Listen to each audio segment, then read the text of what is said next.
A disgraced cowboy receives a paralyzed woman as a twisted wedding gift from men who think they're witnessing the union of two worthless souls. When ruthless outlaws discover this unlikely pair, will they realize too late that they've underestimated the most dangerous partnership the plains have ever seen? Blood dripped from Ezra's knuckles onto the saloon floor as angry shouts filled the smoky air around him. The big man he just punched was getting back up, and 3 more cowboys were reaching for their guns. Ezra Hawthorne had always been fast with his fists, but today felt different. Today felt like the end of everything he'd worked for in the Nebraska Territory during this hot summer of 1867. The other ranch hands at Murphy's saloon were backing away from him like he carried some terrible sickness. "You yellow-bellied snake!" shouted Pete Wilson, wiping blood from his broken nose. "Running from them, Apache, like a scared rabbit. Jimmy died because of you." The words hit harder than any punch. 3 months ago, Ezra had been one of the best cowboys in Clearwater. He could rope a steer faster than most men could blink. His horse trusted him completely. Other ranchers paid good money for his help during cattle drives. But everything changed during the Apache raid in May.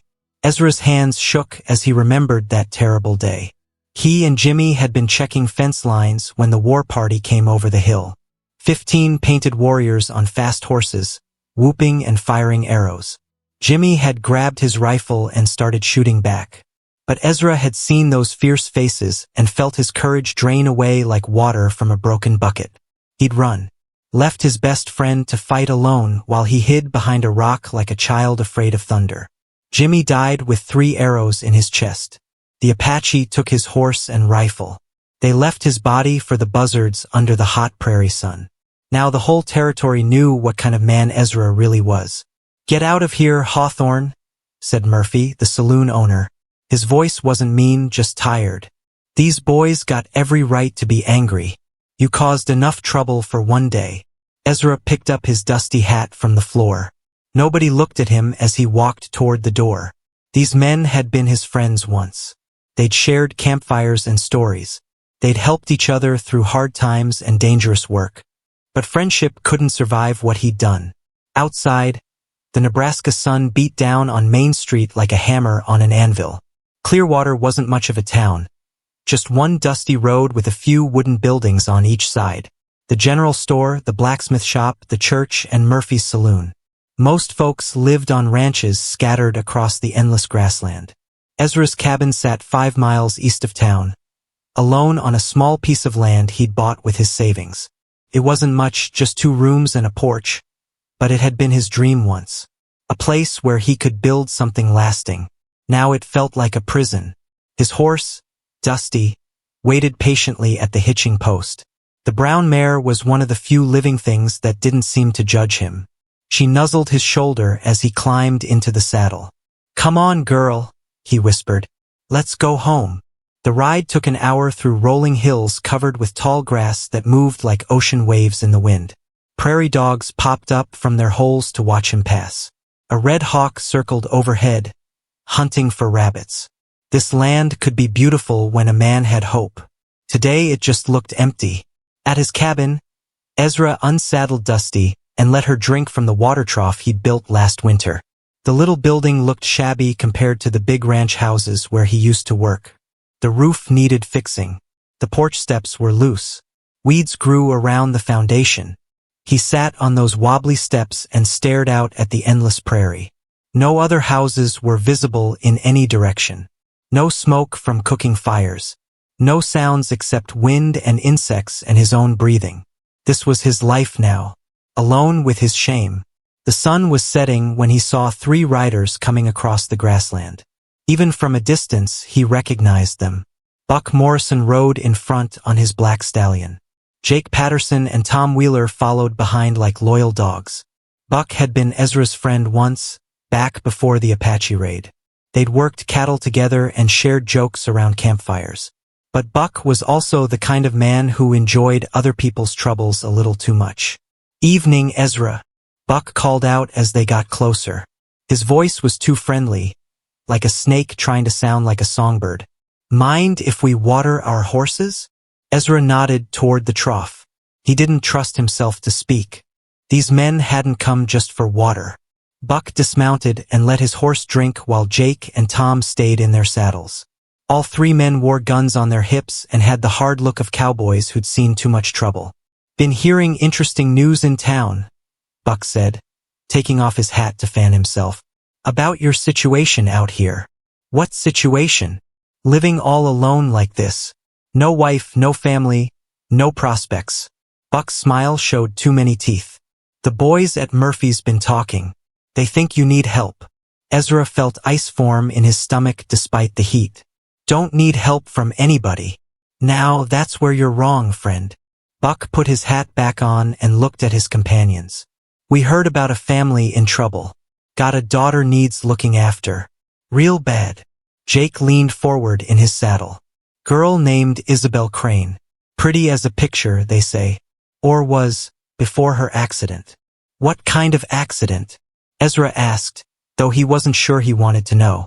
"Carriage turned over 2 years back," Tom said. "Broke her back. Can't walk no more. Been a burden on her family ever since." Buck nodded sadly, but his eyes were bright with mean humor. "Her uncle's desperate to find someone willing to marry her.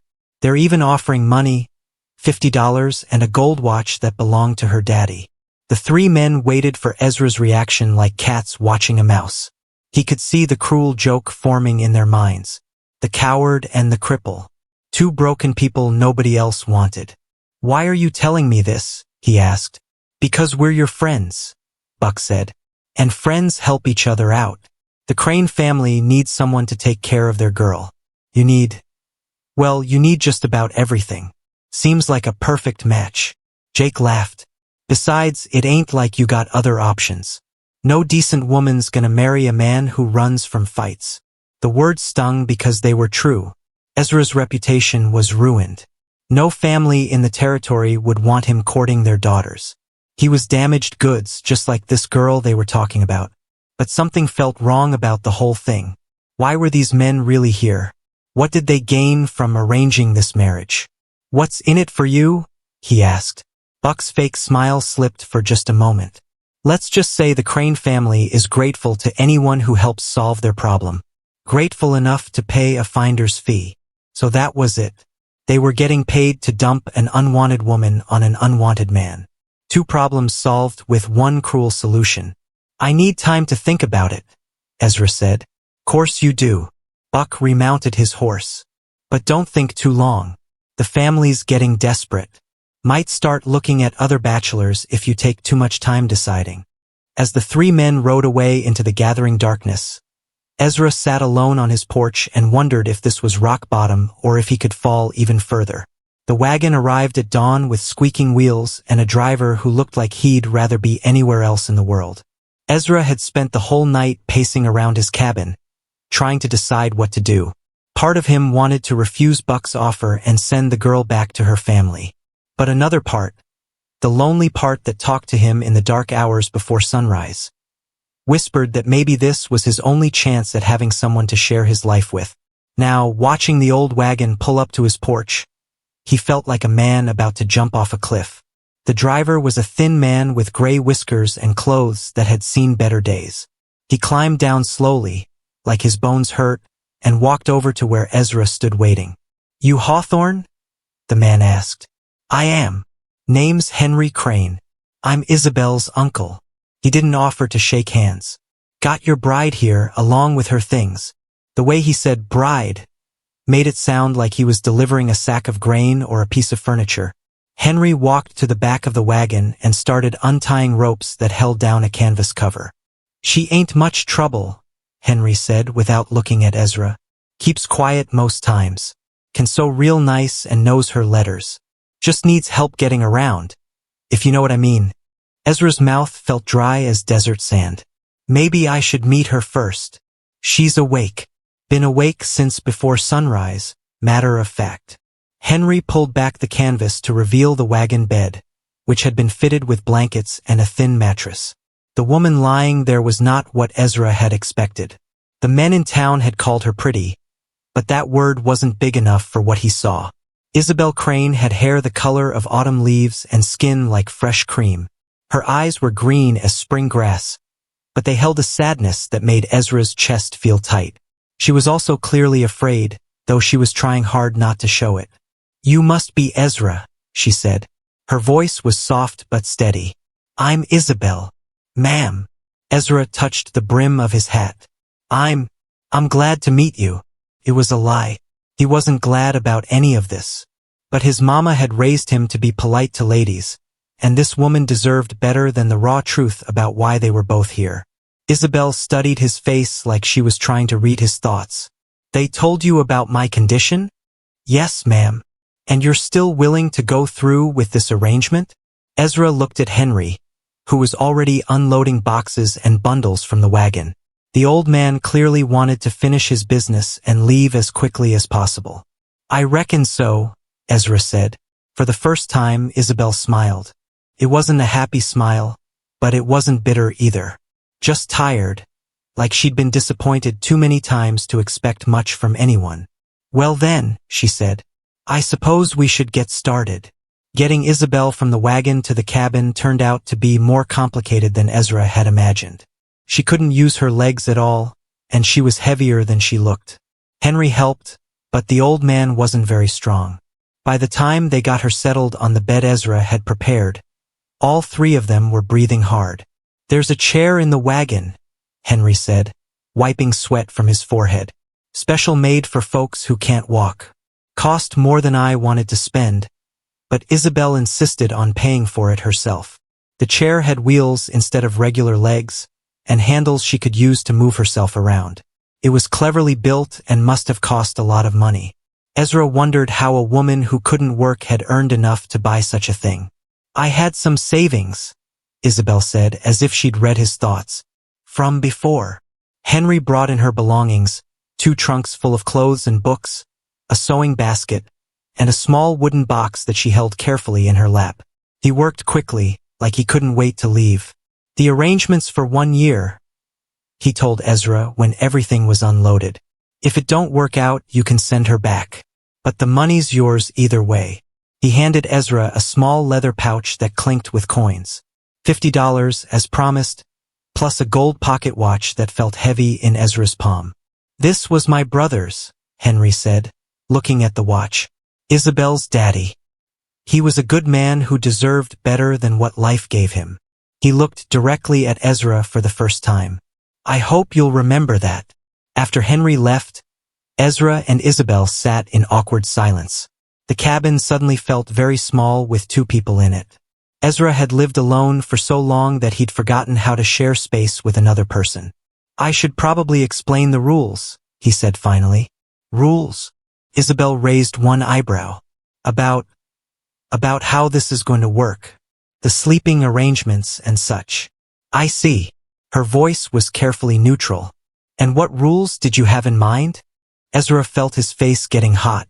"Well, you can have the bed. I'll sleep on the floor, or maybe build myself a cot. And I won't. That is, I don't expect. We don't have to." "You don't have to pretend this is a real marriage," Isabel said quietly. "I know why you agreed to this arrangement. You need the money, and I need a place to live. That's all." Her words should have made him feel better, but they didn't. Instead, they made him feel small and selfish. "It ain't just about the money," he said. "No?" She looked at him with those sharp green eyes. "Then what is it about?" Ezra couldn't find an answer that didn't make him sound pathetic. The truth was too embarrassing to admit, that he was so lonely he was willing to marry a stranger just to have someone to talk to. "I guess we'll figure it out as we go," he said. Isabel nodded. "I suppose we will." She moved her chair to the window and looked out at the prairie stretching away in all directions. "It's very quiet here. Too quiet for most folks. I like quiet." She was silent for a moment. "What do you do out here?" "For work. I mean, try to raise cattle. Got about 20 head, but they're scattered all over creation. Sometimes I hire myself out to other ranchers, but..." He stopped himself before mentioning his ruined reputation. "But what?" "Nothing.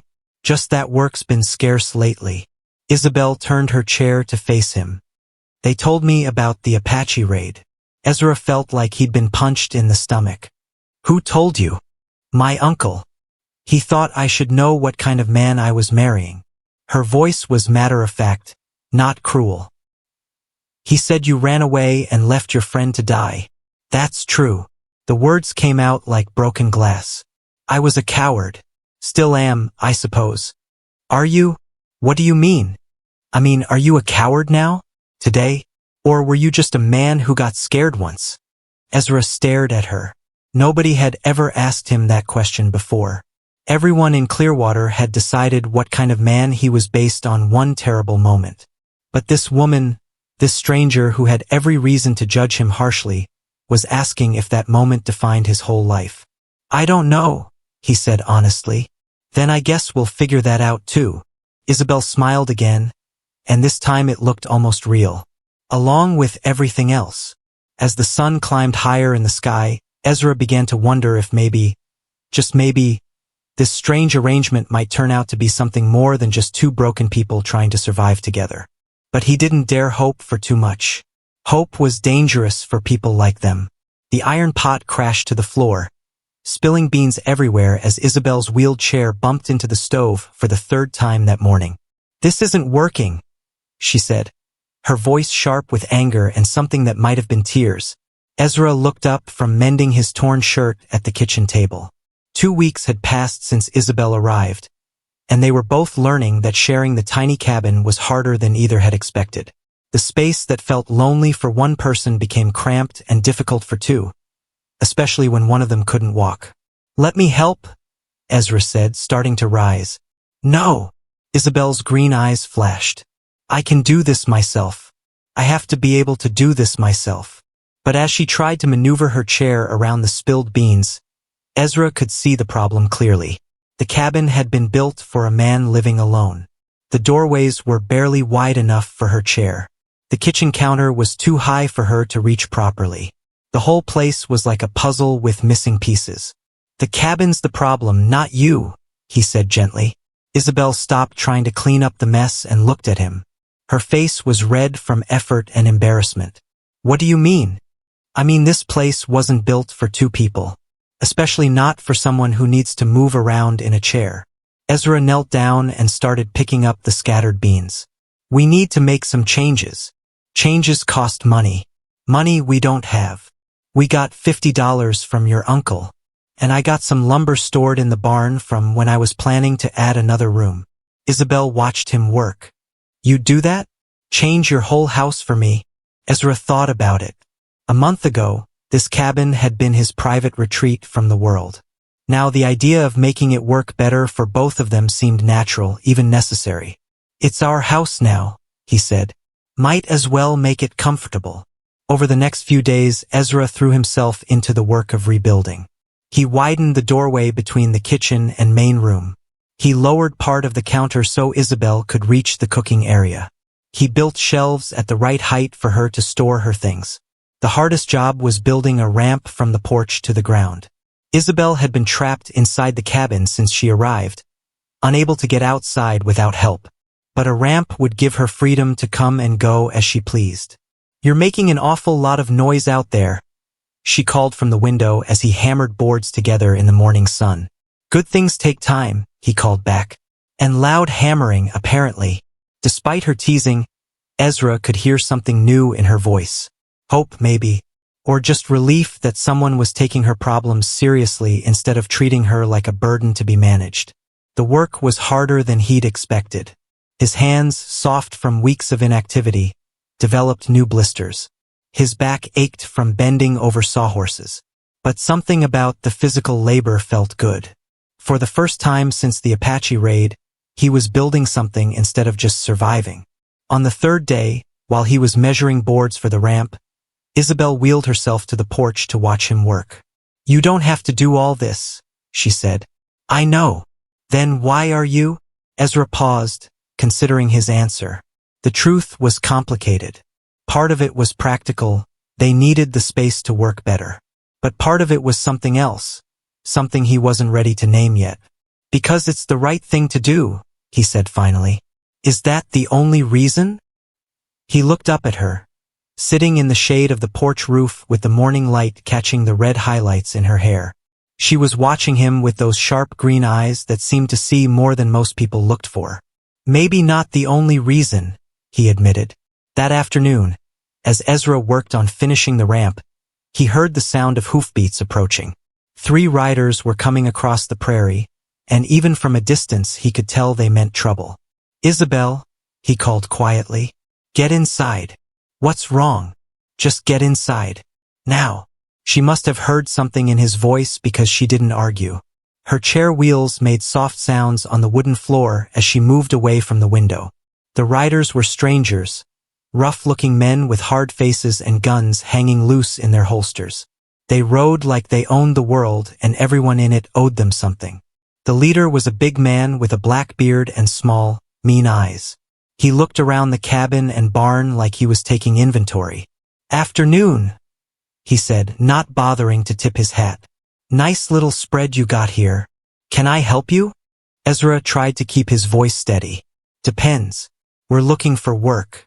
Heard there might be opportunities in this area for men who ain't afraid of hard tasks."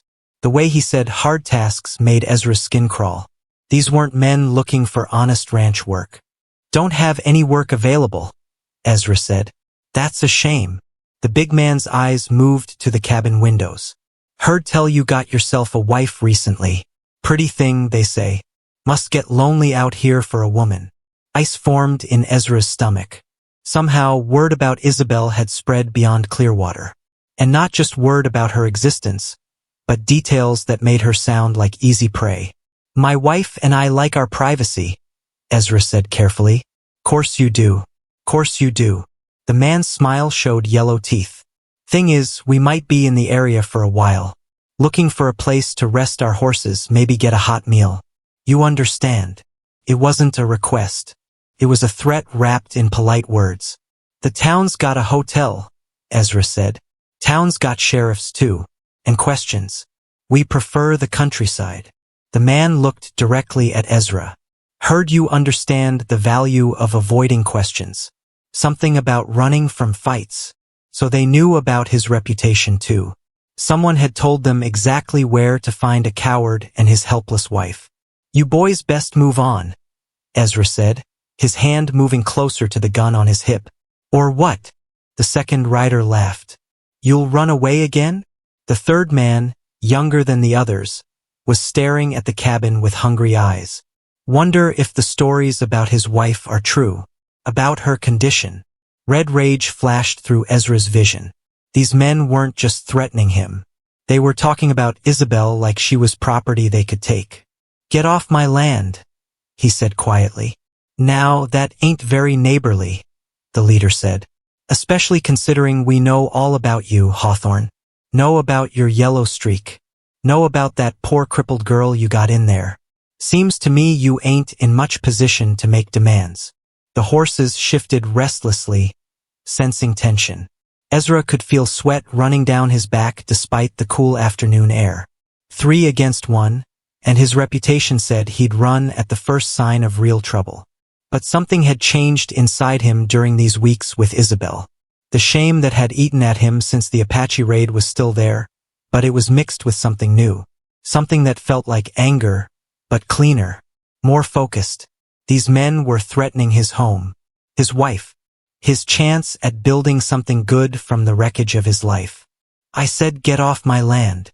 This time his voice carried the authority of a man who had found something worth fighting for. The leader's smile faded. "You sure you want to do this, Hawthorne? Word is you ain't much good when things get dangerous." "Guess we'll find out." For a long moment, the only sounds were wind in the grass and horses breathing hard from their ride. Ezra could feel his heart pounding, but his hands were steady. Whatever happened next, he wouldn't run. Not this time. The leader studied Ezra's face and apparently didn't like what he saw there. "We'll be back," he said finally. "Count on it." As the 3 men rode away, Ezra stood watching until they disappeared over a hill. Only then did he realize he was shaking. "Ezra?" Isabel's voice came from the doorway. "Are you all right?" He turned to look at her. She was pale but composed, and he wondered how much she'd heard. "I'm fine," he said. "But we might have trouble." "What kind of trouble?" Ezra looked toward the hill where the riders had vanished. The kind that tests whether a man's really changed or just been pretending. Thunder rolled across the prairie like the sound of distant cannons, and Isabel's needle stopped moving through the blue fabric in her lap. "Storm's coming fast," she said, looking out the window at clouds black as coal piling up in the western sky. Ezra secured the last board on the new ramp he'd been building and hurried toward the cabin. The wind was picking up, bending the tall grass and sending dust devils spinning across the yard. Nebraska storms could turn deadly without warning, and he wanted everything tied down before the worst of it hit. "Help me with the shutters," he called to Isabel as he reached the porch. She was already wheeling herself toward the window fastenings. Over the past week, they'd developed a rhythm of working together that surprised them both. She handled tasks she could reach from her chair while he took care of things that required standing or climbing. "Those men who came by yesterday," Isabel said as they secured the cabin. "Do you think they'll really come back?" "Probably." Ezra tested the latch on the last shutter. "Men like that don't make threats they don't mean to keep." "What did they want, exactly?" Ezra paused. He'd been trying to protect Isabel from the full truth, but she deserved to know what they might be facing. "Money, most likely. Food. Maybe." He struggled to find words that wouldn't frighten her too much. "Maybe they heard about you, about your situation. Some men think a woman who can't run away is easy prey." Isabel's hands tightened on her chair's armrests. "I see. But they're wrong," Ezra said quickly. "About you being helpless, I mean, and about me running if trouble comes." "Are they? Wrong about you running?"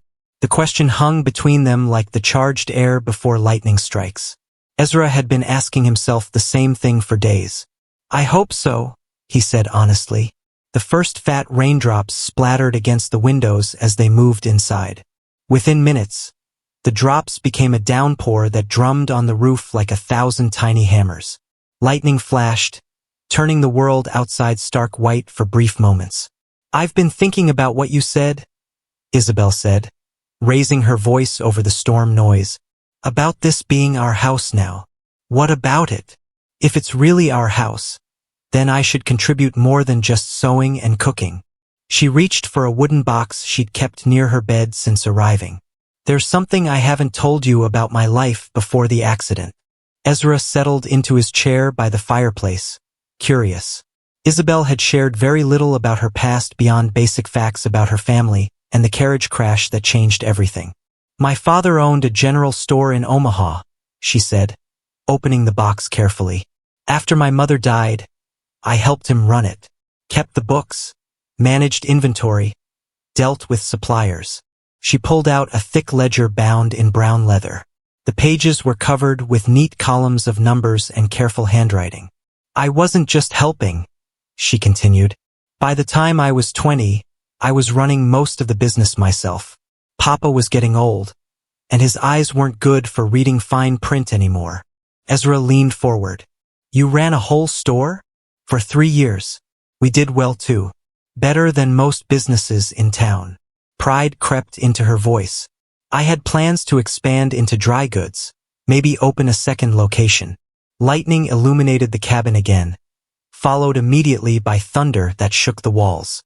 The storm was directly overhead now. "What happened to the store?" Ezra asked. Isabel's expression darkened. "After my accident, my cousin James took over. Papa had died the winter before I got hurt, so James was the only male relative left. He said a woman in my condition couldn't possibly manage a business.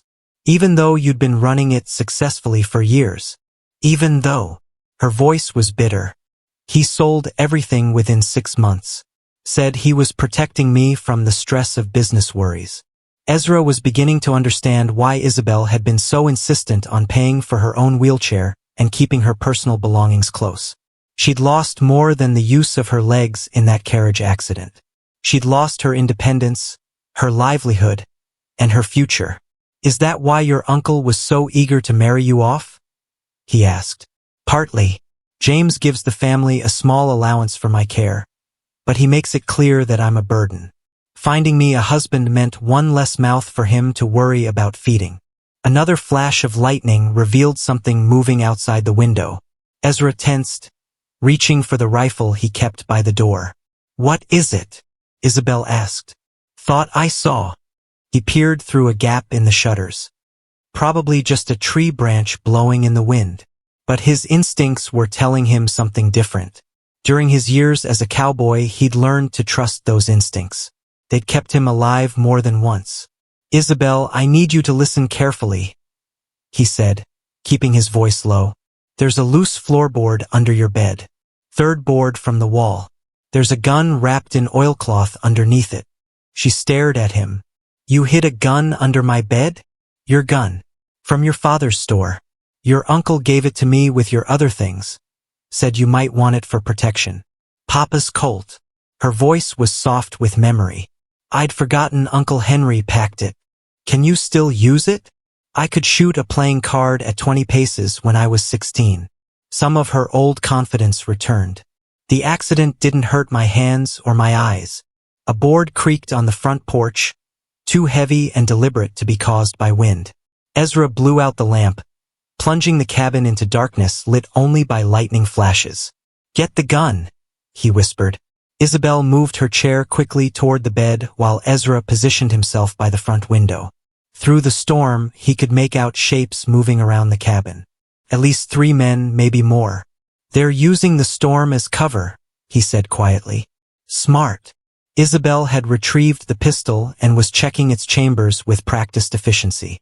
"Papa always said bad men prefer to work when honest folks are looking the other way." A voice called out from the porch, barely audible over the thunder. "Hawthorne, we know you're in there. Open up." It was the same man who'd threatened them yesterday, the one with the black beard and mean eyes. His companions would be positioning themselves around the cabin, cutting off escape routes. "What do you want?" Ezra called back. "Just to get out of this storm. Come on, be neighborly." Isabel wheeled herself close to Ezra. "They're lying." "I know." He checked his rifle's action. "If shooting starts, stay low and aim for center mass. Don't try to wound them." "I understand." Looking at her in the lightning's glow, Ezra saw no fear in her green eyes. Only determination and a kind of fierce readiness that reminded him why she'd been able to run a successful business at such a young age. "Hawthorne." The voice was closer now, right outside the door. "Last chance to do this the easy way." Something heavy slammed against the wooden door. Then again. The third impact splintered the frame. "Now we find out," Ezra muttered, raising his rifle. "Find out what?" "Whether I'm still the same man who ran from the Apache." The door burst open in a shower of wood splinters, and dark figures rushed into the cabin. The storm had brought more than rain and lightning. It had brought the test Ezra had been dreading since the day Jimmy died. This time, there was nowhere to run. The first gunshot shattered the lamp on Ezra's table, sending glass flying like deadly rain through the dark cabin. "Down!"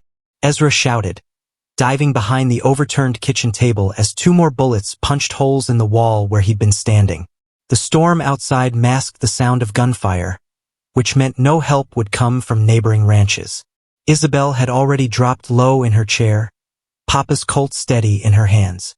Lightning flashed through the broken shutters, revealing 3 men spreading out inside the cabin. The black-bearded leader kicked over chairs while his companions moved to block the windows. "Should have been smart, Hawthorne," the leader yelled over the thunder. "Now we do this the hard way." Ezra's rifle boomed, and the youngest outlaw spun sideways, clutching his shoulder. The man's scream of pain mixed with the wind howling through gaps in the walls. "That's for threatening my wife." Ezra worked the bolt, ejecting the spent shell. But even as he spoke, doubt gnawed at his mind. 3 armed men against a known coward and a woman who couldn't walk. Those weren't good odds. The familiar voice of fear whispered that he should surrender. Give these men what they wanted. Hope they'd leave Isabel unharmed. "Behind you!" Isabel's warning came just in time. Ezra rolled sideways as a gun barrel swung toward his head. The second outlaw had circled around the kitchen area, trying to get a clear shot. Ezra's elbow caught the man's wrist, sending his pistol spinning away into the darkness.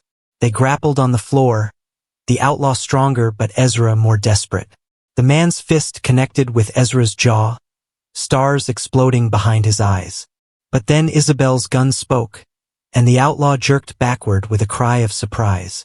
"You shot me," he gasped, staring at the blood spreading across his leg. "I was aiming for your heart," Isabel said coldly. "I'm out of practice." The wounded man tried to crawl toward his dropped weapon, but Ezra kicked it away. Outside, the storm was reaching its peak, rain hammering the roof like angry fists. "Give up, Hawthorne," the leader called from behind the overturned bed. "You're just making this harder on everyone." "Harder on you, maybe," Ezra replied, reloading his rifle. His hands were steady now, the shaking fear replaced by something cleaner and more focused. This wasn't like the Apache raid. Then, he'd been caught by surprise, overwhelmed by warriors who seemed to appear from nowhere. This time, he knew exactly what he was fighting for: his home, his future, and the woman who'd become more important to him than his own life. "Listen to me." The leader's voice had turned desperate. "We know about the money. $50 plus that gold watch. Hand it over and we'll leave peaceful-like." So that was their real target. Someone had told them about Isabel's dowry. Ezra wondered who else knew about their arrangement, who else might see them as easy prey. "The money's mine," Ezra called back. "Earned fair and square. For marrying a cripple? That ain't earning, that's charity." The cruel words hit Isabel like physical blows. Ezra saw her flinch, saw doubt creep into her eyes. These men weren't just threatening their lives. They were attacking the fragile trust that had been growing between her and Ezra. "Don't listen to them," Ezra said quietly, moving closer to her chair. "They don't know anything about us." "Don't they?" Isabel's voice was barely audible over the storm. "Isn't that exactly what this is? You married me for money, and I came here because nobody else would have me." Thunder crashed overhead, but Ezra heard something else: horses whinnying outside. More riders were arriving. The three men in the cabin weren't working alone. "Reinforcements," the leader laughed. "Should have taken my offer, Hawthorne." But when the cabin door burst open again, it wasn't more outlaws who entered. Sheriff Coleman stumbled through the rain, his badge gleaming in the lightning flashes. Behind him came two deputies, guns drawn and ready. "Drop your weapons," Coleman shouted. "This is the law." The leader's face went pale. "Sheriff? How did you dash?" Mrs. Patterson saw riders heading this way during the storm. Figured they might be the same bunch that's been hitting ranches all month. Coleman's eyes took in the scene: wounded outlaws, bullet holes in the walls, Ezra and Isabel defending their home. "Looks like we got here just in time." The fight went out of the outlaws quickly. Faced with armed lawmen instead of a lone cowboy, they surrendered without further shooting. As the deputies tied them up, Coleman approached Ezra. "You did good here, son. These men have been terrorizing families all across the territory. We've been hunting them for weeks." "How many ranches have they hit?" Ezra asked. 7 that we know of. Killed 2 men, hurt several others." Coleman looked at the wounded outlaws with disgust. "They pick targets they think can't fight back. Isolated homesteads, old folks, families with small children, or cowards with crippled wives," Ezra said bitterly. "Is that what you think you are?" The sheriff studied Ezra's face. "Son, I've been wearing this badge for 15 years. I've seen real cowards, and they don't stand and fight when outnumbered. They don't put themselves between danger and the people they care about." As the lawmen prepared to leave with their prisoners, the leader spat one last insult toward Ezra. "Enjoy your broken woman, Hawthorne. You deserve each other." The words hung in the air after the men were gone, poisoning the relief that should have followed their victory. Ezra looked at Isabel, but she wouldn't meet his eyes. "Is that what people think?" she asked quietly. "That we're both so damaged nobody else would have us?" Ezra knelt beside her chair, choosing his words carefully. "Does it matter what people think?" "It matters to me." Tears glistened in her green eyes. "I thought maybe we were building something real here. Something that wasn't just about money and convenience."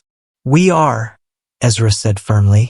What we have isn't about what brought us together. It's about who we choose to be now. But even as he spoke, Ezra wondered if that was really true. Had he married Isabel just for the money? Was she staying only because she had nowhere else to go? The outlaw's cruel words had forced them to confront questions they'd been avoiding. Outside, the storm was finally moving on, leaving behind the fresh, clean smell of rain-washed earth. But inside the cabin, a different kind of storm was just beginning. I need time to think, Isabel said, wheeling herself toward the window.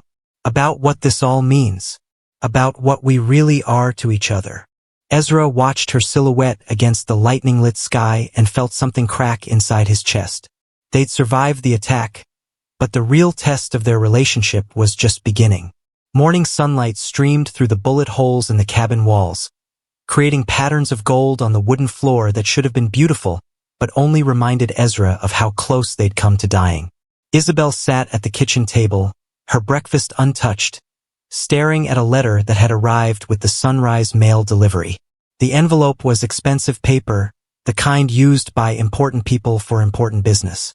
It's from my cousin James, she said without looking up. In Omaha.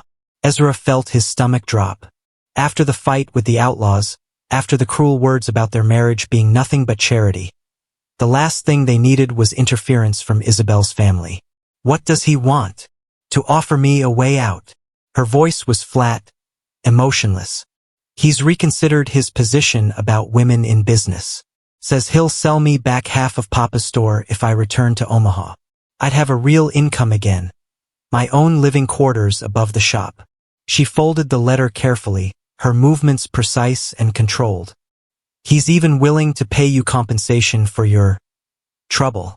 Double what Uncle Henry originally gave you. The words hit Ezra like bullets.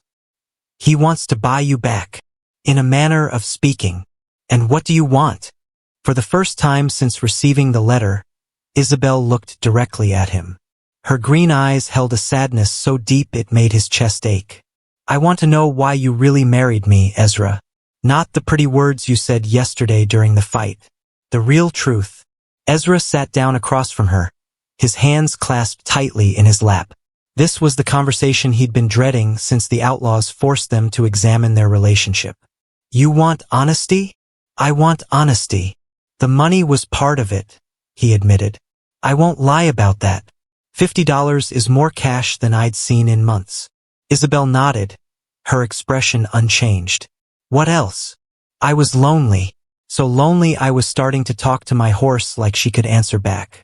The cabin felt like a tomb with just me in it. Anything else? Ezra studied her face, looking for some hint of what she wanted to hear. But her expression gave nothing away.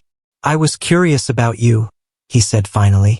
The way you talked back to Buck Morrison that first day. The way you looked at me like you could see something others had missed. I'd never met a woman who seemed so unbroken, despite everything that had happened to her. Unbroken. Isabel repeated the word like she was tasting it. Is that what you see when you look at me? What do you see when you look at yourself? She was quiet for a long moment, watching dust motes dance in the sunbeams streaming through the damaged walls. I see a woman who used to run a successful business and now can't even cook breakfast without bumping into furniture, she said. I see someone whose own family considers her such a burden they'll pay strangers to take her away. That's not all you are, isn't it? Her voice was sharp now, angry. Tell me, Ezra, if I could walk, if my family still respected me, if I had my own money and my own choices, would you have wanted me then? Or do you only care about me because I'm as damaged as you are? The question hung between them like a challenge. Ezra realized this was the real test of their relationship. Not bullets from outlaws, but the honest examination of their own hearts. I don't know, he said quietly. If you were the successful store owner you used to be, you never would have ended up here. We never would have met. That's not an answer. It's the only answer I have. Ezra stood up and walked to the window, looking out at the prairie that stretched endlessly in all directions. I can't pretend to know who I would have been if things were different. But I know who I am now and I know who you are now. And I know that what we've built here feels more real than anything else in my life. Behind him, he heard the soft sound of Isabel's chair wheels on the wooden floor. She moved to stand beside him, or rather, to sit beside where he stood. James says I can have my old life back, she said. Independence, respect, a chance to prove I'm more than my disabilities. Sounds like everything you lost. It does, doesn't it? She reached out and touched his hand. But it's not everything I've found. Ezra looked down at her, afraid to hope. What have you found? A partner who sees my strength instead of just my weaknesses. A man who changes his whole house to make me comfortable. Someone who stands and fights when others would run away. I almost did run, Ezra confessed. Last night, when those men first broke in, every instinct told me to surrender. To give them what they wanted and hope they'd leave us alone. But you didn't. No, because running would have meant losing you. And I discovered that losing you scared me more than dying. Isabel smiled. The first real smile he'd seen since the letter arrived. That's the most romantic thing anyone's ever said to me. Even though it's probably not very romantic to be loved by a coward? You're not a coward, Ezra Hawthorne. A coward doesn't rebuild his home for someone else's comfort. A coward doesn't stand against 3 armed men. A coward doesn't choose love over safety. She held up James's letter. Do you know what I'm going to tell my cousin? What? That I already have everything I need. A business partnership with the man I love. In a place where we can build something new together. Business partnership? Isabel's eyes sparkled with the same determination he'd seen when she faced down the outlaws. I've been thinking about what we could do with this land. There's a main trail only 2 miles south of here. Travelers need supplies, food, a place to rest their horses. You want to open a store? I want us to open a store. Together. Use my business knowledge and your understanding of what cowboys and ranchers need. She gestured toward the damaged cabin. We'll need to rebuild anyway after last night. Why not build something bigger? Something that serves the whole territory. Ezra stared at her, seeing not the broken woman her family had discarded, but the brilliant businesswoman she'd always been. James's money could get us started, she continued. But this time we'd be real partners. Equal partners. You'd give up the chance to return to your old life for that? My old life is gone, Ezra. It died in that carriage accident 2 years ago. Isabel took his hand in both of hers. But my new life, our life, is just beginning. Outside, a hawk circled high above the prairie, riding the wind currents with effortless grace. It reminded Ezra that sometimes the most beautiful things came from learning to work with circumstances rather than fighting against them. Equal partners, he said, testing the words. In everything. Even if people talk? Even if they say we're just 2 broken people who settled for each other. Isabel laughed, the sound bright and clear as spring water. Let them talk. We'll be too busy proving them wrong.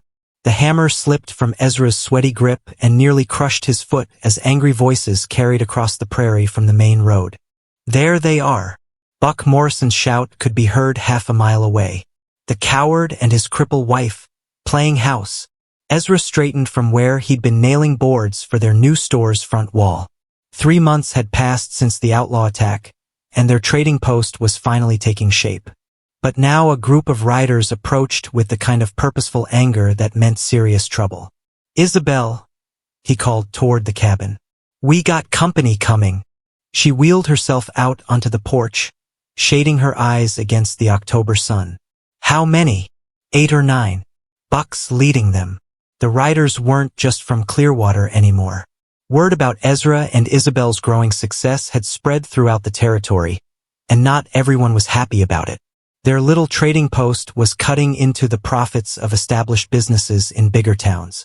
Mr. Hawthorne, called a voice Ezra didn't recognize.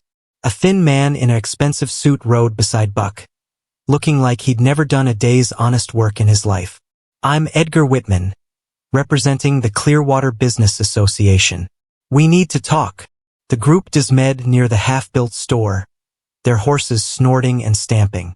Ezra could see the mix of anger, jealousy, and something uglier in their faces. "Nice little operation you got here," Whitman said, looking around with obvious distaste.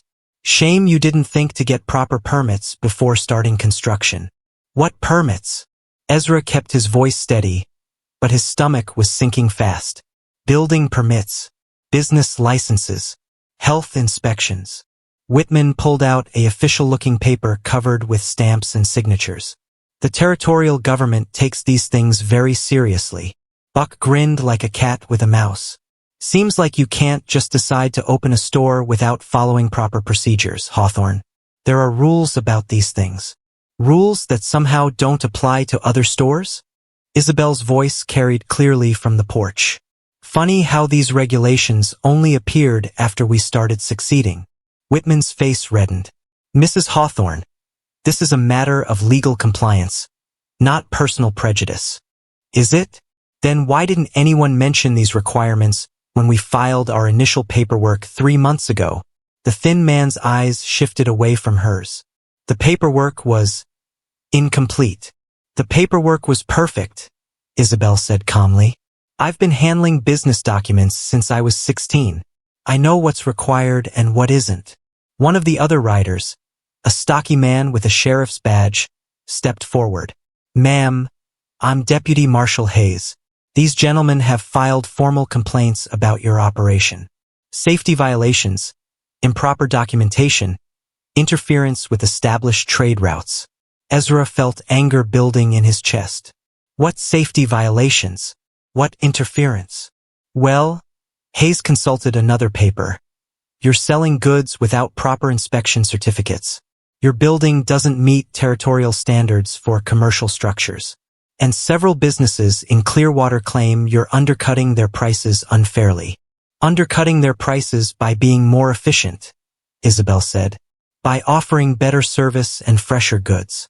That's called competition, Marshal. It's perfectly legal."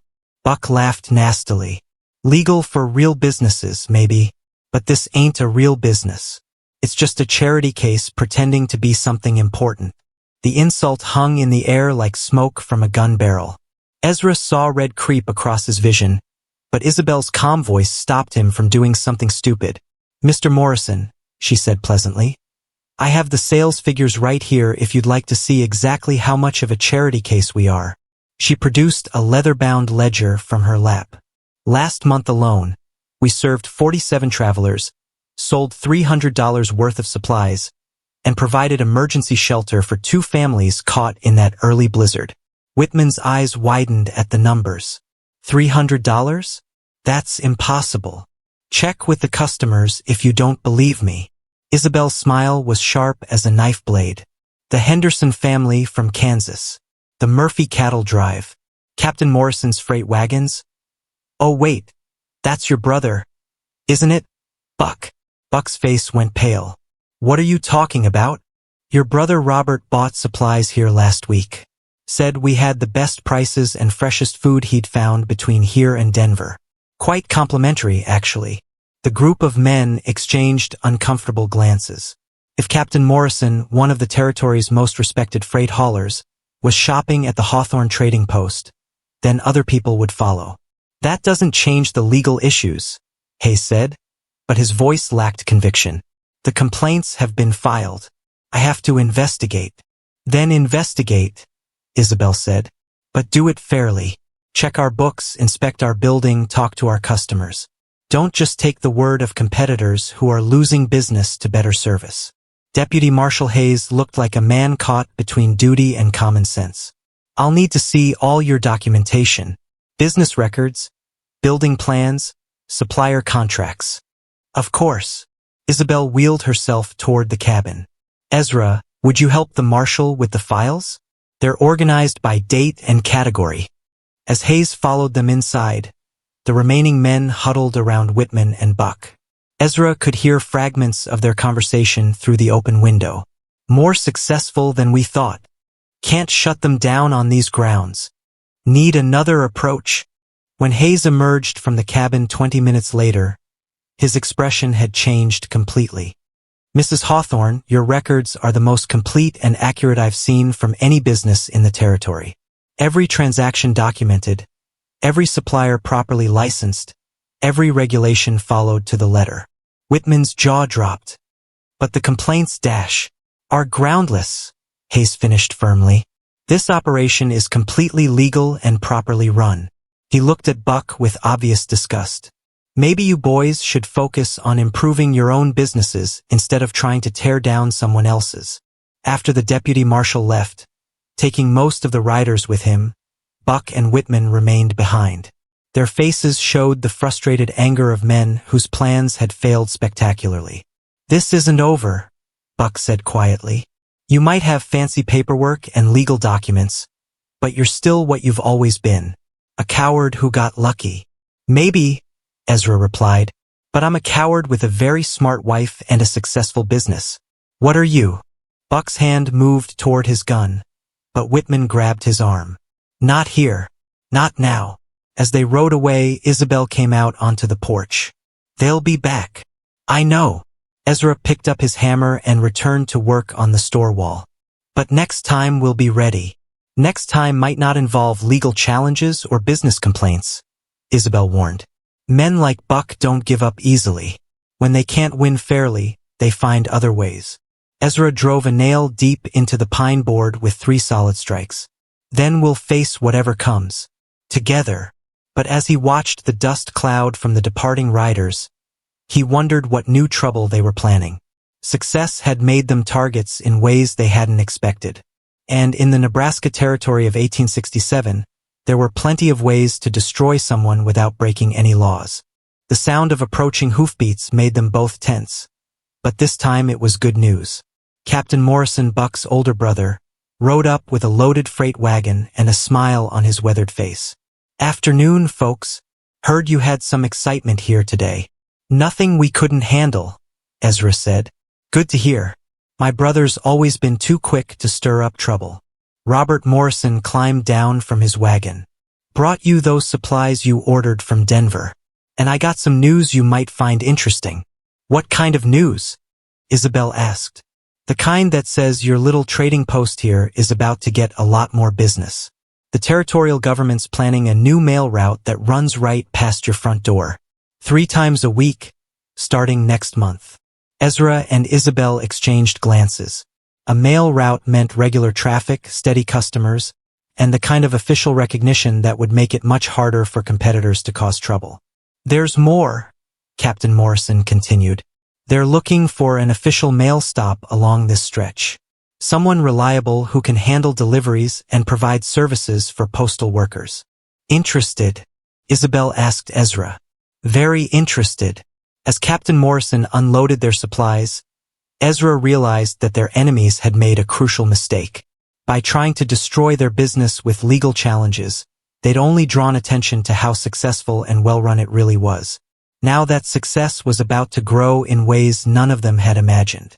But he also knew that Buck Morrison and his allies wouldn't give up. If legal methods had failed, they'd try something else. Something more dangerous. The war for their future was just beginning. Fire painted the night sky orange as Ezra raced his horse toward the trading post, his heart pounding with each hoofbeat that brought him closer to disaster. He'd been in town picking up mail when the flames started. Now, 2 miles out, he could see the glow against the clouds and smell smoke on the wind. Everything he and Isabel had built together was burning. "Please let her be safe," he whispered, urging his horse faster across the dark prairie. "Please let her be safe." When he crested the final hill, the sight that greeted him was both better and worse than he'd feared. The trading post itself was engulfed in flames, but the cabin still stood untouched 50 yards away. And there, silhouetted against the fire, was Isabel in her wheelchair, directing a bucket brigade of neighbors who'd come to help. "Ezra," she called as he dismayed. "Thank God you're back. Are you hurt?" He knelt beside her chair, checking for injuries. "I'm fine. But the store." Her voice caught as another section of roof collapsed in a shower of sparks. "How did it start?" "I don't know. I was inside the cabin when I smelled smoke. By the time I got outside, the whole back wall was already burning." Tom Henderson, a rancher from 5 miles south, jogged over with an empty bucket. We got here as fast as we could, but the fire had too much of a head start. I'm sorry, folks. More neighbors arrived throughout the night, bringing water and willing hands. The Johnsons from the east, the Pattersons from the north, even old Mrs. Mackenzie, who rarely left her homestead. People who'd been strangers just months ago now worked together to save what they could. But by dawn, the trading post was nothing but smoking ruins and charred timber. 6 months of work, Isabel said quietly, staring at the destruction. All our supplies, our inventory, our equipment. We can rebuild, Ezra said, though his heart felt heavy as stone. We did it once, we can do it again. With what money? We invested everything in stock for the winter season. The insurance money won't cover half of what we lost.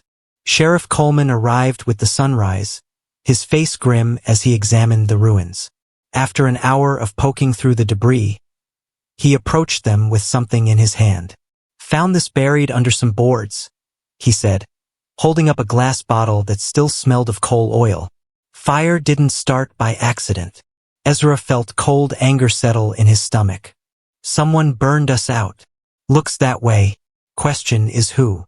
I might have an idea about that, said Captain Morrison, riding up with his usual freight wagon. But this time, his brother Buck sat beside him on the driver's seat, hands tied behind his back. Found this fool trying to sell a bunch of brand new store goods in Millerville, Robert explained. Goods that match the description of what you folks had in stock. Buck's face was defiant despite his situation. You can't prove nothing. Can't I? Sheriff Coleman pulled out a notebook. Got 3 witnesses who saw you and Whitman riding this direction yesterday evening. Got the storekeeper in Millerville who remembers you trying to sell goods that still smelled like smoke. That's not enough for a conviction, Buck said, but his voice had lost some of its confidence. Maybe not, Coleman agreed, but it's enough to start asking harder questions. Like why Edgar Whitman left town on the midnight stage right after your little sale attempt. The sheriff's words hit Buck like physical blows. His partner had abandoned him, taking his share of the stolen goods and leaving Buck to face the consequences alone. He ran out on you, didn't he? Isabel said quietly. Left you holding the bag while he escaped with the profits. Buck's silence was answer enough. Why? Ezra asked. Why burn us out? We weren't hurting you that much. Weren't hurting us? Buck's composure finally cracked. You were destroying everything. Your little store was taking customers from every business in 3 counties. And for what? So a coward and a cripple could play at being important. The old insults should have stung, but Ezra found they had lost their power. Too much had happened, too much had been proven, for those words to matter anymore. We were providing better service, Isabel said calmly. Better prices, fresher goods, more convenient location. That's how business works. That's how business works when it's fair competition, Buck shot back. But nobody wants to compete against a sob story. Poor little crippled woman and her reformed coward husband. How can honest businesses compete with that? Sheriff Coleman snorted. Honest businesses? You just burned down their store and stole their merchandise. How's that for honest? As Coleman loaded Buck into his wagon for the ride to jail, more neighbors continued arriving. The Henderson family brought food and water. The Pattersons offered to help clear the debris. Mrs. Mackenzie hobbled over with a small cloth bag. Collected this from the folks who couldn't come, she said, pressing the bag into Isabel's hands. For the rebuilding. Inside were coins and bills, not much from each family, but together they added up to more than $50. Money these hard-working people could barely spare, given freely to help their neighbors start over. Why? Isabel asked, tears streaming down her face. Why would you do this for us? Because you did it for us first, Tom Henderson said simply. When my boy broke his leg last month, you folks gave us supplies on credit without asking questions. When the Pattersons' wagon broke down, you offered shelter and help with repairs. And when that early blizzard hit, added Mrs. Mackenzie, you opened your doors to anyone who needed warmth and food, didn't charge extra, didn't turn anyone away. Ezra looked around at the faces surrounding them. Cowboys and farmers, families and bachelors, people who'd become more than customers. They'd become a community. "We'll rebuild," he said, his voice growing stronger with each word. "Bigger and better than before." "Count us in," said Captain Morrison. "I'll talk to the territorial mail service. They still need an official mail stop, and after what happened here, they'll want to make sure you folks have the support you need." "I can donate lumber," offered Patterson. "Got trees that need cutting anyway. And I can help with the construction," added Henderson. "Used to be a carpenter before I took up ranching." As the sun climbed higher in the sky, Ezra felt something he hadn't experienced since before the Apache raid. The sense of being part of something larger than himself. These people weren't just offering help out of pity. They were investing in their own future, in the community that had grown up around the trading post. "There's one more thing," Sheriff Coleman said as he prepared to leave with his prisoner. "The territorial governor heard about what happened here. About the legal challenges, the business competition, and now the arson. He's sending an official investigator to look into whether there's been organized harassment of legitimate businesses." Buck's face went white. "What does that mean?" "Means if there's a pattern of illegal activity designed to drive out competition, everyone involved could face federal charges, including your friend Whitman, wherever he's hiding." As Coleman's wagon disappeared toward town, Ezra and Isabel sat among the ruins of their store, surrounded by friends they hadn't known they had. "Buck was right about one thing," Isabel said quietly. "What's that?" "We were destroying the old way of doing business. But maybe that's not such a bad thing." She gestured toward their neighbors, who were already planning the reconstruction. "Maybe it's time for something better." Ezra took her hand and looked out at the prairie that had once seemed so empty and hostile. Now it was full of possibility, full of people who'd chosen to stand with them against those who tried to tear them down. "Something better," he agreed. "Something worth fighting for." The fire had taken their building, but it had also revealed the strength of what they'd really built. Not just a business, but a community. And that was something no amount of jealousy or hatred could ever destroy. The golden ribbon stretched across the front of the new trading post like a promise fulfilled, while half the territory seemed to have gathered for the grand reopening celebration. "I can't believe how many people came," Isabel whispered to Ezra as they stood on the porch of their rebuilt store. The structure was twice the size of the original, with wide aisles designed for her wheelchair and living quarters attached to the back. "Believe it," Ezra replied, watching families arrive in wagons from as far as 50 miles away. "Word travels fast when good people do good work." But even as he smiled and waved at arriving guests, Ezra's attention kept drifting to a lone rider on the distant hill. The figure had been watching them for over an hour, never coming closer but never leaving either. "Ladies and gentlemen," called out Mayor Stevens from Clearwater, a round man who'd never shown much interest in their business before the territorial governor started asking questions about harassment of local merchants. "Before we cut this ribbon, I'd like to say a few words." The crowd gathered closer. Ezra counted at least 100 people, ranchers, cowboys, traveling merchants, families with children, even some of the business owners from town who'd once viewed the trading post as unwelcome competition. 6 months ago, Stevens continued, this couple faced the worst kind of adversity. Their business was burned, their livelihood destroyed by criminals and jealous competitors. But they didn't give up. And more importantly, this community didn't let them give up. Applause rippled through the crowd. Ezra saw Mrs. Mackenzie dabbing at her eyes with a handkerchief, while Tom Henderson beamed with pride at his carpentry work on the new building. "Today, we're not just reopening a store," the mayor said. "We're celebrating what happens when decent people stand together against those who would tear down rather than build up." More applause, but Ezra's unease was growing. The rider on the hill had moved closer, and something about his posture seemed familiar and threatening.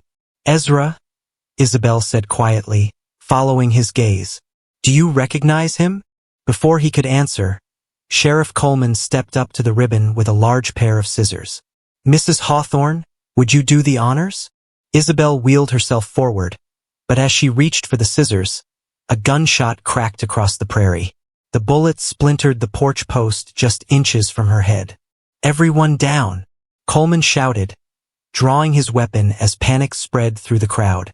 The rider was galloping toward them now, and Ezra could see his face clearly.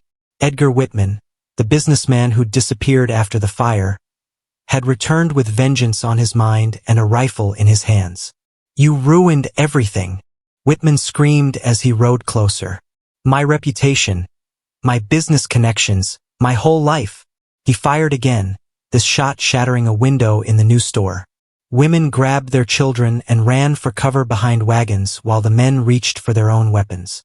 "Whitman's lost his mind," Coleman muttered, taking aim with his pistol. "Range is too far for a clean shot." "Not for me," said a calm voice beside them.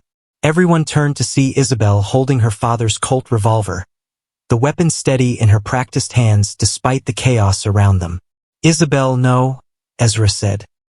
"He's too far away, and if you miss dash, I won't miss." Her voice carried the quiet confidence of someone who'd spent years practicing marksmanship behind her father's store. 20 paces or 200, a target's a target. Whitman was closing fast, working the lever on his rifle as he prepared for another shot. In seconds, he'd be close enough to hit someone in the crowd. Isabel's gun boomed once. Whitman's rifle flew from his hands as the bullet struck the wooden stock. His horse reared in panic, throwing him to the ground where he lay stunned and defeated. The crowd erupted in cheers as Coleman and several other men rushed to secure the dazed attacker. But Ezra only had eyes for Isabel, who was calmly reloading her father's pistol with hands that didn't shake at all. "Where did you learn to shoot like that?" he asked in amazement. "I told you, I could hit a playing card at 20 paces when I was 16. She smiled up at him. "I never mentioned that I could hit the ace of spades specifically." As Coleman hauled Whitman away in handcuffs, the crowd's mood shifted from fear back to celebration. The ribbon-cutting ceremony resumed, but now it felt like something more, a declaration that this community wouldn't be intimidated by anyone. "Before we finish this," Isabel said, raising her voice to address the crowd, "I want to say something."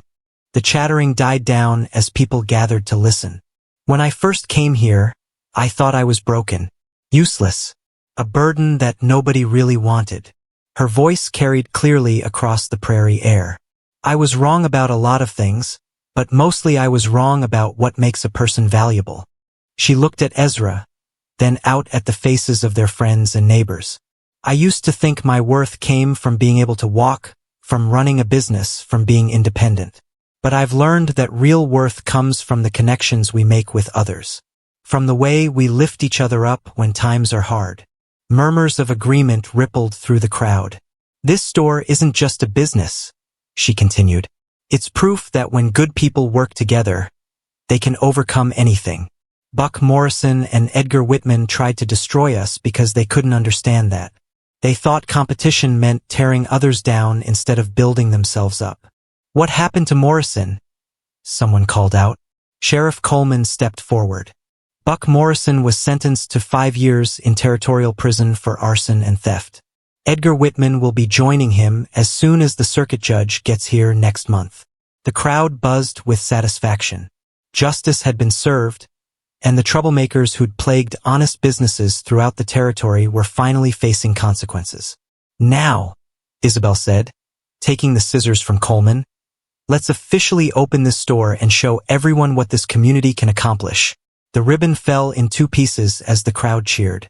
People surged forward to explore the new trading post, marveling at the wide aisles, organized shelves, and efficient layout that made shopping easy for everyone. "Mrs. Hawthorne," said a voice behind them. A well-dressed woman with kind eyes approached the porch. "I'm Martha Caldwell from the Territorial Women's Association. We've been following your story with great interest." "Oh," Isabel looked curious. "We'd like to invite you to speak at our annual convention in Denver next month, about overcoming adversity and building successful businesses despite physical challenges." Ezra saw Isabel's eyes light up with excitement. "You want me to speak publicly? We want you to inspire other women who face similar challenges. Your story shows that limitations don't have to define us." As Mrs. Caldwell explained the details of the invitation, Ezra felt a swell of pride for his wife. She'd gone from being discarded by her own family to becoming someone other women looked up to as an example of strength and determination. "There's something else," Mrs. Caldwell added. "The territorial governor has been impressed by your business practices and community involvement. He's considering recommending you for an appointment to the new Territorial Commerce Commission." "What would that involve?" Ezra asked. "Helping establish fair business practices throughout Nebraska Territory, making sure legitimate enterprises aren't harassed by corrupt competitors." Isabel looked at Ezra with questioning eyes. Such an appointment would mean travel, prestige, and influence far beyond their little corner of the prairie. "It's an honor just to be considered," she said carefully. "But I'd need time to discuss it with my husband and business partner." As the celebration continued into the evening, Ezra and Isabel found themselves standing alone on their porch, watching the last guests load their wagons by lantern light. "The commission appointment," Ezra said quietly. "That's a big opportunity." "It is. You should take it." Isabel turned to look at him. "Should I?" "You'd be helping people across the whole territory, making sure what happened to us doesn't happen to other honest business owners." "And what about our store? Our life here?" Ezra gestured toward the thriving trading post, toward the friends loading wagons, toward the community they'd helped build. "This place will always be here. These people will always be our friends. But you have a chance to make a difference on a much larger scale." Isabel smiled and took his hand. "We have a chance." Mrs. Caldwell said the commission position comes with an allowance for a business partner and advisor. "You want me to come with you?" "I want us to face whatever comes next together, just like we always have." As the last wagon disappeared into the darkness, Ezra looked out at the prairie that had once seemed so empty and hostile. Now it was full of possibilities, full of friends, full of hope for the future. Tomorrow would bring new challenges, new opportunities, new adventures. But tonight, they had everything they needed: each other, a thriving business, and a community that had proven itself stronger than any force that tried to tear it apart. The lonely cowboy and the woman society had discarded had become something neither had expected: the pride of the plains. 3 years later, Isabel's voice rang clear and confident across the packed Denver auditorium as she addressed the largest gathering of the Territorial Commerce Commission in Nebraska's history. "When we started our trading post, people said we were just two broken individuals who'd settled for each other out of desperation," she said from her position at the speaker's podium, her wheelchair positioned so the audience could see her clearly. "They were wrong about the desperation part, but they were right about one thing: we were both broken." Laughter rippled through the crowd of business owners, government officials, and territorial delegates who'd come to hear the woman who'd transformed from a discarded burden into one of the territory's most respected advocates for fair commerce. "But being broken doesn't mean being worthless," Isabel continued. "Sometimes it just means you're ready to be rebuilt into something stronger." From his seat in the front row, Ezra felt the familiar surge of pride he experienced every time he watched his wife speak publicly.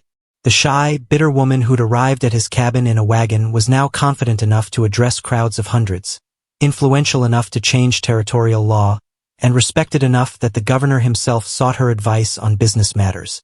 "The question we face today," Isabel said, "is whether Nebraska Territory will continue to tolerate the kind of harassment and intimidation that drove my husband and me from our beds to defend our livelihood with guns, or whether we'll create a system where honest competition replaces corrupt manipulation." Applause filled the auditorium. In the 3 years since their trading post had been attacked and burned, Isabel had documented over 40 similar cases across the territory: small businesses destroyed by larger competitors who used legal harassment, intimidation, and sometimes outright violence to eliminate competition. "The Hawthorne Fair Commerce Act," she continued, "will establish clear penalties for business harassment, create an appeals process for wrongly accused merchants, and most importantly, ensure that success comes from serving customers better, not from destroying competitors." More applause, but Ezra's attention was caught by a commotion near the back of the auditorium. A man was pushing through the crowd, and even from a distance, Ezra could see the anger in his movements. "Mrs. Hawthorne," the man shouted, his voice cutting through the applause, "what about honest business owners who've been destroyed by your special treatment?" Security guards moved toward the disturbance, but Isabel raised her hand to stop them. "I'd be happy to address your concerns, sir. What's your name?" "James Whitman. Edgar was my brother." A hush fell over the crowd.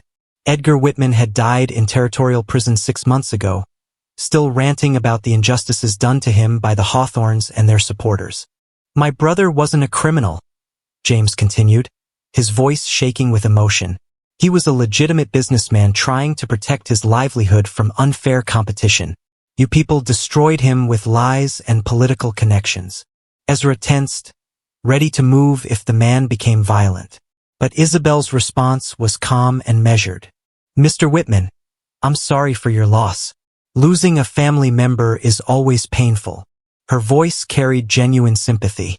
"But your brother wasn't imprisoned for being a competitor. He was convicted of arson and theft. Convicted by judges who were influenced by your political allies. Convicted by a jury of his peers based on physical evidence and witness testimony." Isabel's tone remained patient but firm. "The bottle of coal oil found in our burned store. The stolen merchandise he tried to sell. The witnesses who saw him leaving our property the night of the fire. You set him up.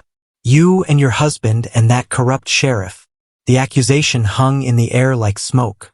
Ezra could see doubt creeping into some faces in the audience. People who didn't know the full story, who might wonder if the Hawthorns had really been innocent victims. "Mr. Whitman," Isabel said quietly, "would you like to know what really destroyed your brother?" "I know what destroyed him. Your special treatment because you're a cripple and he's a coward." The old insults should have stung, but Ezra found they bounced off him like rain off a roof. Too much had happened, too much had been proven, for those words to have any power anymore. "What destroyed your brother," Isabel continued, "was his inability to compete honestly. When our trading post started succeeding, he had 2 choices: improve his own business or try to destroy ours. He chose destruction." She gestured toward the audience. "Every person in this room faces competition. Some respond by working harder, offering better service, finding ways to serve their customers more effectively. Others respond by trying to tear down their competitors. That's easy to say when you have political protection." "Mr. Whitman," said a new voice from the side of the auditorium. Governor Harrison himself stood up, his presence commanding immediate attention. "Mrs. Hawthorne didn't have political protection when your brother burned down her store. She had something much more powerful: the support of a community that recognized her value." The governor walked toward the podium, his words carrying the authority of his office. "I've read every document related to your brother's case. The evidence was overwhelming. But more than that, I've personally visited the Hawthorne Trading Post and seen what they've built." He turned to address the full audience. "In 3 years, their business has become the most successful trading post in the Nebraska Territory. Not because of special treatment, but because they offer fair prices, quality goods, and honest service. They've created jobs for 12 people, provided emergency shelter for travelers, and contributed more in taxes than businesses twice their size. But they're still just a coward and a cripple." James Whitman's voice was becoming desperate. "How can they be more successful than real business owners?" "Because," said another voice from the crowd, "they understand something your brother never did." Captain Morrison stood up, his weathered face serious. "I've been hauling freight through this territory for 20 years. I've dealt with hundreds of businesses. The Hawthorns succeed because they focus on their customers instead of their competitors." "That's right," added Tom Henderson, rising from his seat. "When my family needed supplies on credit, they didn't ask questions about our ability to pay.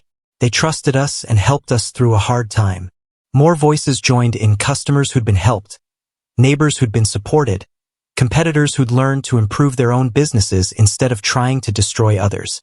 "This is what your brother couldn't understand," Isabel said gently to James Whitman. "Success isn't about tearing others down. It's about building something valuable and sharing it with your community."